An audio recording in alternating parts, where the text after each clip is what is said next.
Welcome to current शिक्षा। I hope आप सभी लोग बहुत अच्छे होंगे और आपकी तैयारी भी बहुत अच्छी चल रही होगी। आज इस वीडियो में हम 17 मई 2024 का करंट अफेयर्स शॉर्ट नोट्स के माध्यम से रिवाइज करने वाले हैं। अगर आप लोग इसका पीडीएफ चाहते हैं तो हमारे टेलीग्राम को ज्वाइन कर लें। अगर आपको क्लास अच्छी लगे तो चैनल को जरूर सब्सक्राइब कर लें और लाइक भी करें। आइए आज की शुरुआत करते हैं। पहला क्वेश्चन है, किस देश के प्रधानमंत्री रॉबर्ट फीको पर जानलेवा हमला हुआ है?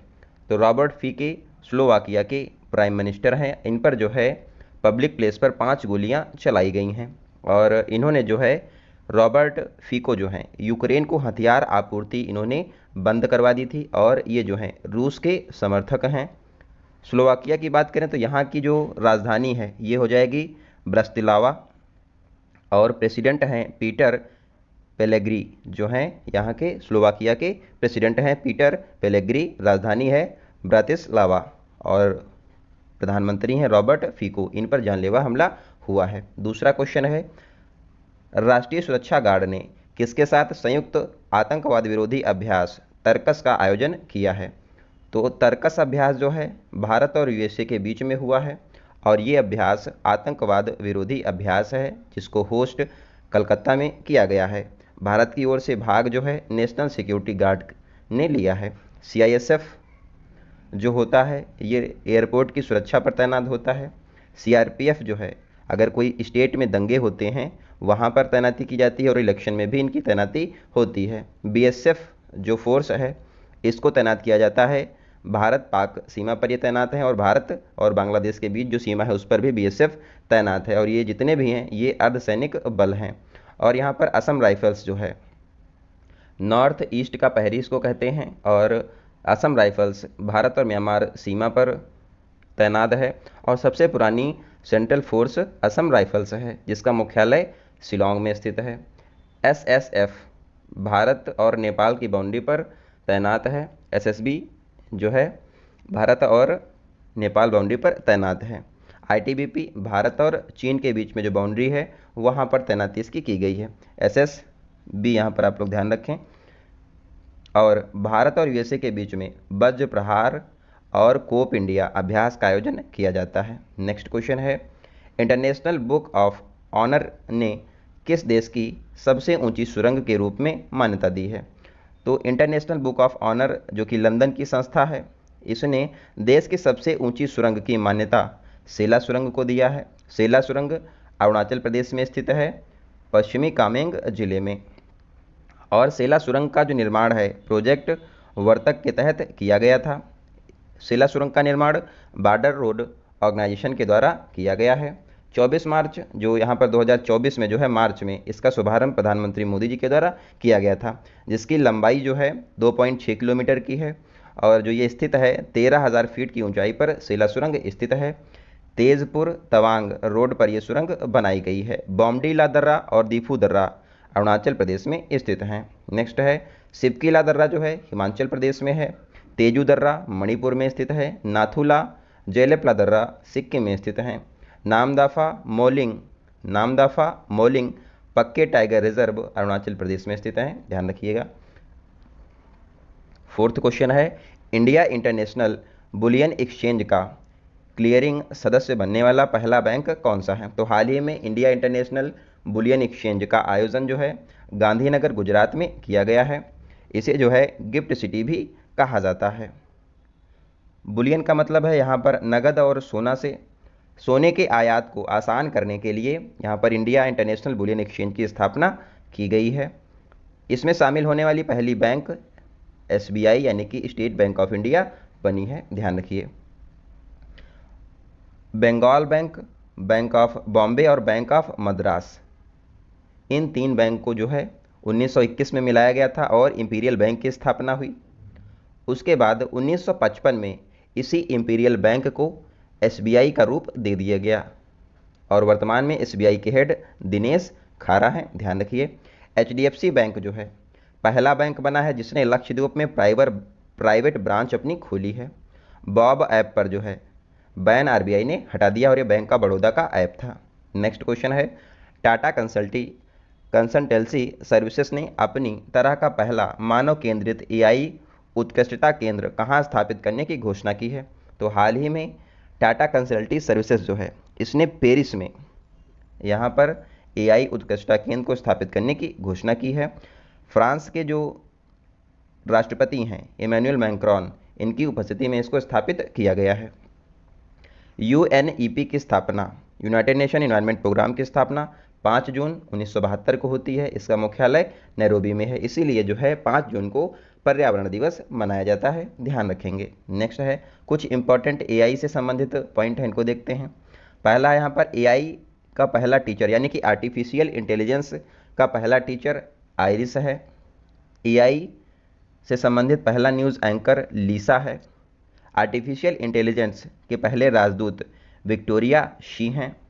और AI आधारित पहली फिल्म इराह है। और पहला सॉफ्टवेयर इंजीनियर देविका हैं, ध्यान रखिए। नेक्स्ट है सेवानिवृत्ति की घोषणा करने वाले सुनील छेत्री का संबंध किस खेल से है?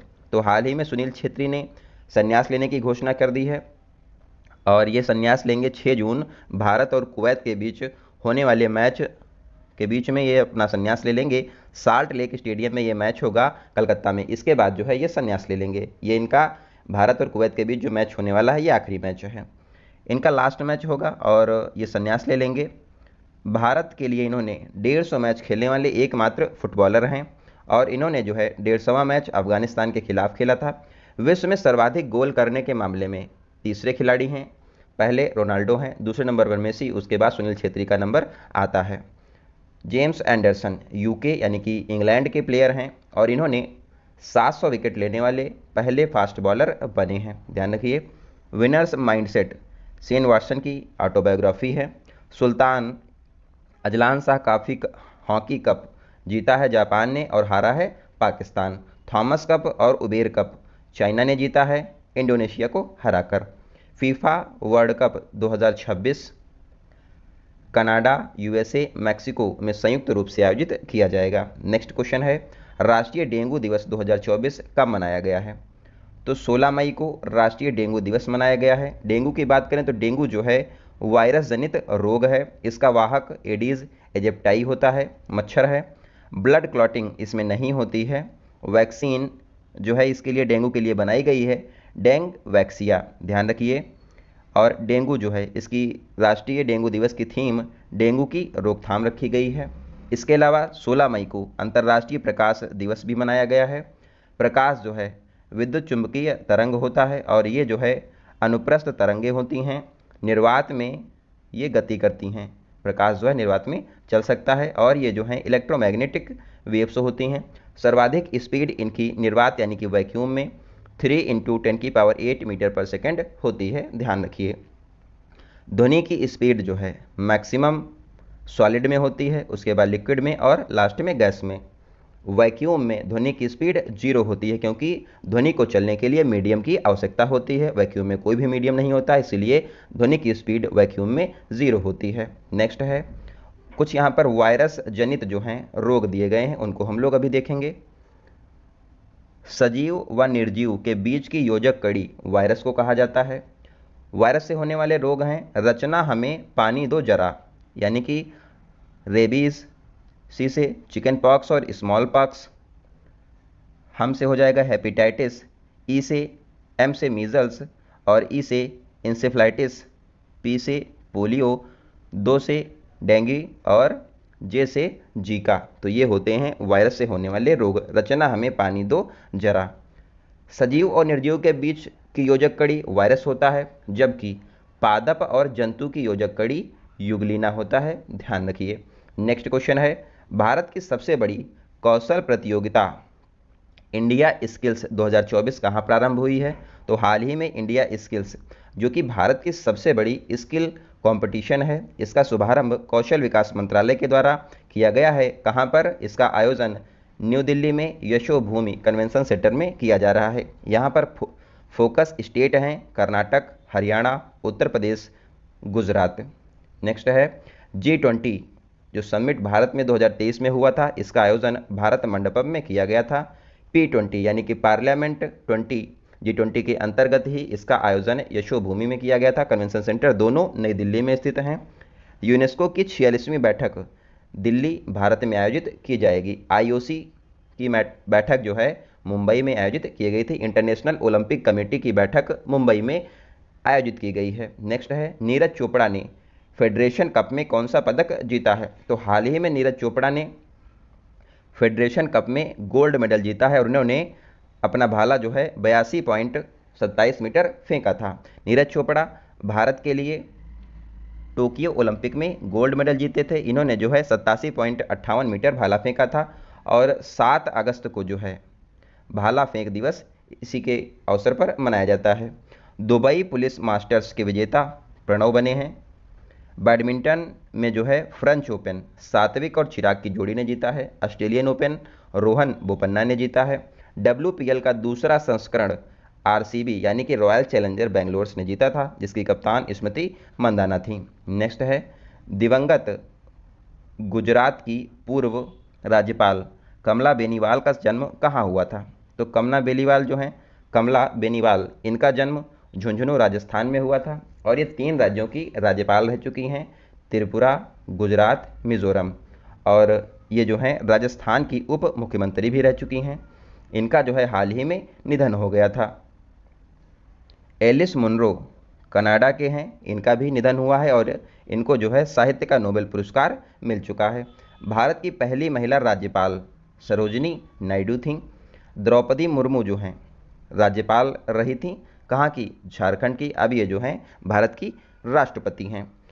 राज्य का एक राज्यपाल होगा, ऐसा आर्टिकल 153 में बताया गया है। राज्यपाल की शपथ जो है आर्टिकल 159 में दी गई है। राज्यपाल की जो अध्यादेश शक्तियां होती हैं वो दी गई हैं 213 आर्टिकल में। राज्यपाल क्षमादान की जो पावर है वो होती है आर्टिकल 161 में। राज्यपाल जो है किसी विधेयक को अनुमति देने के लिए यहाँ पर रोक सकता है और ये अनुमति देता है आर्टिकल 200 के तहत। तो ये पॉइंट आप ध्यान रखिए। तो इस क्लास में जो है इतना ही है। आपको क्लास कैसी लग रही है? क्लास में कोई इंप्रूवमेंट हो सकता है, आप लोग कमेंट बॉक्स में ज़रूर बताइए। ऐसे ही डेली आपको जो है शॉर्ट नोट्स के माध्यम से रिवीजन कराया जाएगा। इसका PDF आप लोग को टेलीग्राम ग्रुप में मिल जाएगा, आप लोग उसको ज्वाइन कर लें। क्लास आपको अच्छी लगी हो तो क्लास को जरूर लाइक करें, इसको शेयर भी करें। मिलते हैं अगली क्लास में, तब तक आप लोग अपना ध्यान रखिए। धन्यवाद।